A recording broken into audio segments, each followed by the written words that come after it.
नमस्कार। समय संवाद में आपका स्वागत है। मैं हूं सर्वेश कुमार सिंह। लोकसभा चुनाव की तैयारियां बहुत तेजी पर हैं। सभी पार्टियां प्रत्याशी घोषित करने में लगी हुई हैं। भारतीय जनता पार्टी ने भी अपने प्रत्याशी घोषित किए हैं। कुछ सीटें रह गई हैं जिन पर प्रत्याशी घोषित होने। उत्तर प्रदेश में जो गठबंधन हुए हैं उनमें दो गठबंधन ही प्रमुख है, एक एनडीए का और दूसरे इंडिया का। इसमें भी एनडीए गठबंधन सबसे ज्यादा मजबूत है। एनडीए गठबंधन में हाल ही में इंडिया गठबंधन छोड़कर राष्ट्रीय लोकदल शामिल हुआ।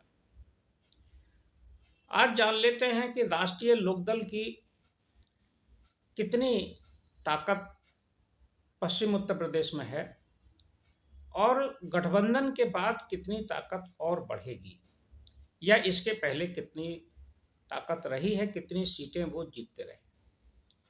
तो हम अगर बात करें केवल 3 लोकसभा चुनाव की, पिछले 3 लोकसभा चुनाव 2009, 2014 और 2019, अब 2024 का चुनाव हो, तो साफ दिखाई देता है कि राष्ट्रीय लोकदल 2009 के चुनाव की सफलता के बाद अब 2024 में, यानी कि 15 साल बाद, एक बार फिर लोकसभा में अपना खाता खोलने जा रहा है, वो भी भारतीय जनता पार्टी के सहयोग से।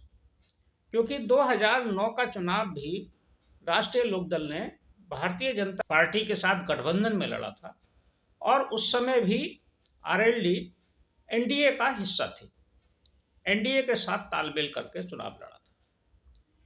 2009 के चुनाव में आरएलडी को भाजपा के साथ गठबंधन में 7 सीटें मिली थी। इन 7 में से 5 सीटों पर राष्ट्रीय लोकदल ने विजय प्राप्त की थी। जो सीटें जीती थीं उसमें बागपत से चौधरी अजीत सिंह,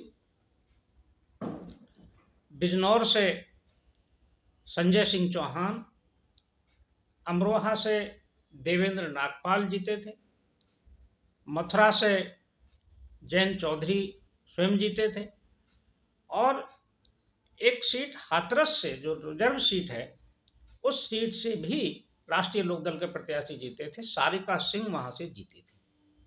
यानी कि 5 सीटों पर जीत दर्ज की थी राष्ट्रीय लोकदल ने। 2 सीटें राष्ट्रीय लोकदल गठबंधन में जो लड़ी थी वो हार गई थी। मुजफ्फरनगर में अनुराधा चौधरी चुनाव हारी थी, राष्ट्रीय लोकदल की प्रत्याशी, और एक नगीना की सीट, नगीना सुरक्षित सीट है, नगीना पर मुंशी राम गौतम ये चुनाव हारे थे, ये भी राष्ट्रीय लोकदल के प्रत्याशी थे। तो एक तरह से 7 में से 5 सीटें जीतकर एक उल्लेखनीय सफलता अर्जित की थी राष्ट्रीय लोकदल। उसके बाद राष्ट्रीय लोकदल अगले चुनावों में भारतीय जनता पार्टी के साथ गठबंधन से अलग हो गया, यानी कि वो आरएल जो एनडीए का हिस्सा नहीं रहा। तो 2014 के चुनाव में राष्ट्रीय लोकदल को कोई सीट नहीं मिली और 2019 में भी यही हुआ, 2019 में भी कोई सीट नहीं मिली। अब एक बार फिर राष्ट्रीय लोकदल भारतीय जनता पार्टी के साथ गठबंधन में चुनाव लड़ रहा है, लेकिन इस बार उसे मात्र 2 सीटें मिली हैं, बागपत और बिजनौर, और दोनों ही सीटों पर राष्ट्रीय लोकदल ने प्रत्याशी घोषित कर दिए। राष्ट्रीय लोकदल ने चौधरी चरण सिंह, चौधरी अजीत सिंह और जैन चौधरी की जो परंपरागत सीट बागपत है उससे इस बार उनके परिवार का कोई सदस्य चुनाव नहीं लड़ रहा है। डॉक्टर राजकुमार सागमान को राष्ट्रीय लोकदल ने टिकट दिया है। इसी तरह से बिजनौर सीट है। बिजनौर सीट पर कभी 2009 के चुनाव में संजय सिंह चौहान यहां से चुनाव जीते थे। इस बार संजय सिंह चौहान के ही पुत्र विधायक, जो कि मीरापुर से विधायक हैं, चंदन चौहान को राष्ट्रीय लोकदल ने टिकट दिया है।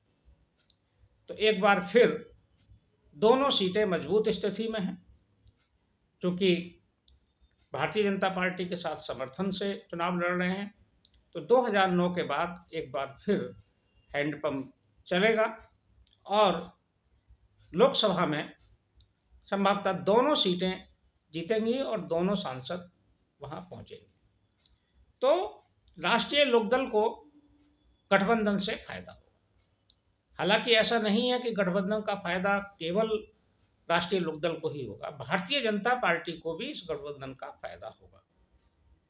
भारतीय जनता पार्टी को पश्चिमी उत्तर प्रदेश की सभी सीटों पर, जो 2 सीटें छोड़ी हैं भाजपा ने, उसके अलावा जो पश्चिम की सीटें हैं, उन सब में राष्ट्रीय लोकदल का प्रभाव है।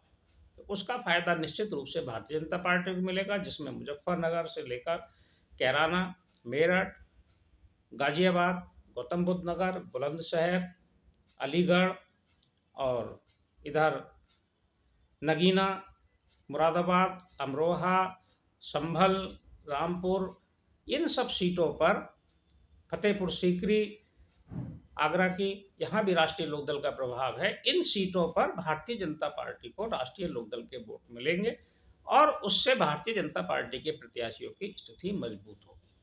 सबसे बड़ा लाभ जो भारतीय जनता पार्टी को होगा वो होगा मुरादाबाद मंडल में, क्योंकि पिछले लोकसभा चुनाव में भारतीय जनता पार्टी मुरादाबाद मंडल की सभी सीटें हार गई थी। कोई सीट भारतीय जनता पार्टी जीत नहीं पाई थी। रामपुर, संभल, मुरादाबाद, अमरोहा, नगीना और बिजनौर, ये सारी सीटों पर भारतीय जनता पार्टी चुनाव हारी थी। इस चुनाव में भारतीय जनता पार्टी का प्रयास यह है कि वो हारी हुई सीटों को जीत ले।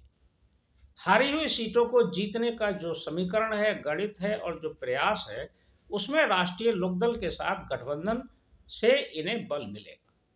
हो सकता है कि राष्ट्रीय लोकदल के वोट मिलने के बाद, भाजपा के प्रत्याशियों को मिलने के बाद, जोड़ने के बाद, भारतीय जनता पार्टी इन हारी हुई सीटों को भी जीत सकती है।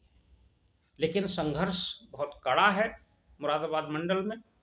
जैसी कि चर्चा है कि संभल की सीट से पहले भारतीय जनता पार्टी को लग रहा था कि वो डॉक्टर शफीकुर रहमान बर्क का मुकाबला करेगी, लेकिन शफीकुर रहमान बर्क के निधन के बाद अब ये कयास लगाए जा रहे हैं कि संभल की सीट पर हो सकता है कि यादव परिवार से कोई व्यक्ति कैंडिडेट हो। ये भी कयास लगाए जा रहे हैं कि धर्मेंद्र यादव या स्वयं अखिलेश यादव भी यहाँ से प्रत्याशी हो सकते हैं। तो एक बड़ी चुनौती ये मुरादाबाद मंडल में खड़ी हो सकती है। मुरादाबाद की सीट पर भी भारतीय जनता पार्टी 2014 का चुनाव जीती थी, लेकिन 2019 में चुनाव हार गई। यही स्थिति रामपुर की थी। रामपुर में भी 2014 में चुनाव जीते थे, डॉक्टर नेपाल सिंह चुनाव जीते थे, लेकिन 2019 का चुनाव हार गए थे।